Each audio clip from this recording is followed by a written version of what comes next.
Lanterns the Harvest Festival is designed by Christopher Chung. Lanterns the Emperor's Gifts expansion is designed by Jason Kingsley. Both are made by Renegade Game Studios and Foxtrot Games. Hi, I'm Sam, and this is Sam Says. Today I'm going to be taking a look at Lanterns the Emperor's Gifts, which is an expansion to Lanterns the Harvest Festival. To start off, I'm going to give you a brief overview of the changes to the gameplay that this expansion brings. I'm going to assume that you already know how to play Lanterns. So if you don't know how to play Lanterns, you probably want to check out a how to play video or an overview of the base game. To keep this brief, I'm just going to go over what the changes bring.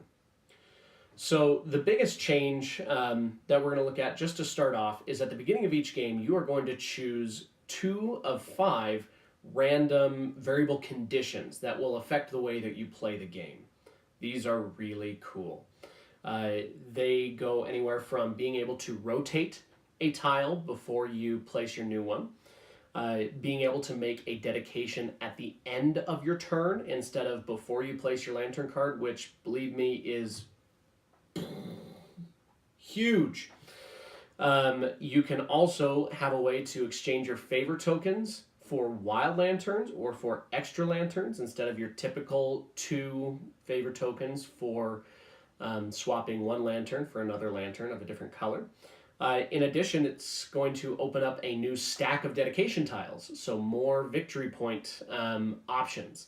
And last but not least, it also gives you a way to be able to exchange your favor tokens for victory points, which is cool. With those variable conditions that are added to every single game, they also made some additions to what you can put on the game board, and that specifically is pavilions, which, as you can see on in front of me, I've kind of set up a game that you can see where these pavilions would be placed. And pavilions are cool because they're going to act similar to platforms in the fact that if you match a lantern color next to a pavilion, you're going to get a specific token. Instead of a favor token, you're going to get gift tokens.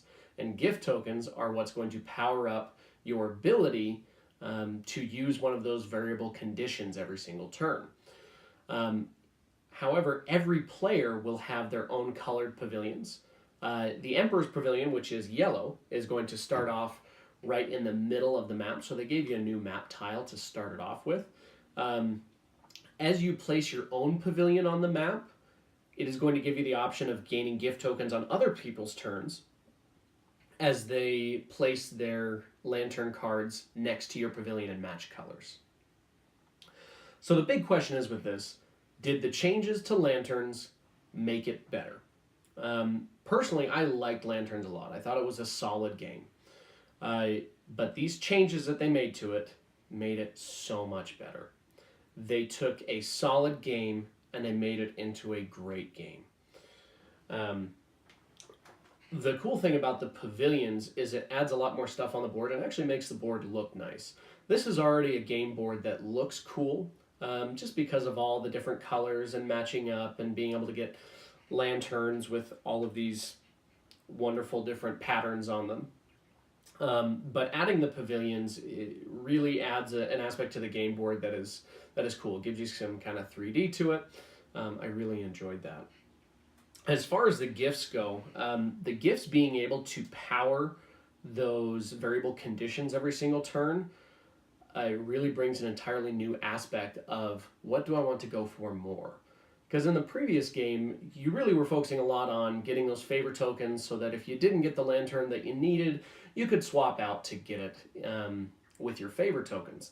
This keeps those favor tokens in, but it also adds gift tokens, which makes you, okay, do I want to play this card next to that pavilion to try and get some more gift tokens so I can maybe dedicate at the end of my turn instead of before I place lanterns, which could be super powerful? Or do I want to get favor because I want to be able to exchange these lanterns? And the way that you place those is going to be different every game because you don't know which of the 2-5 variable conditions is going to come out. So the game is going to be different every time you play it now. The base game did not have that. The base game was pretty much the same game every time you play, which was not bad because it's a solid game. This just makes it better. Another thing that I think they did very well with, this was done by Renegade Game Studios and Foxtrot Games, is the rulebook. The rulebook in the original Lanterns was excellent.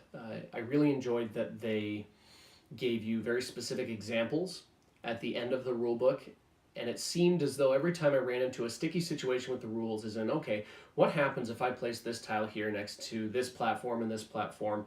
If I referenced the rule book, I was shocked to find that they had given an example of what happens in that specific situation. That continued on into the Emperor's Gifts rulebook. They once again referenced very specific situations that seemed to be pretty common, and made the experience much more enjoyable because I didn't have to go on and reference BGG or look at forums or anything like that. It was all there, all encompassing in the rulebook. So excellent job to Renegade Games and Foxtrot Games for getting that right. It was very refreshing. To finish up, I always do what works and what didn't work. So let's start with what didn't work. I would say that if I could change one thing about this, and this is a pretty minor criticism, it would be the gift tokens. They're pretty flimsy. They're light cardboard. And normally I don't think it would be that big of a deal, but in the base game they give you these nice wooden tokens for the favor tokens. And so to get those and have the game have really great components, and then you get these flimsy gift tokens was kind of a letdown. Overall, not that big of a deal. Just if I were to change one thing, that would probably be it. So let's get down to it. What worked?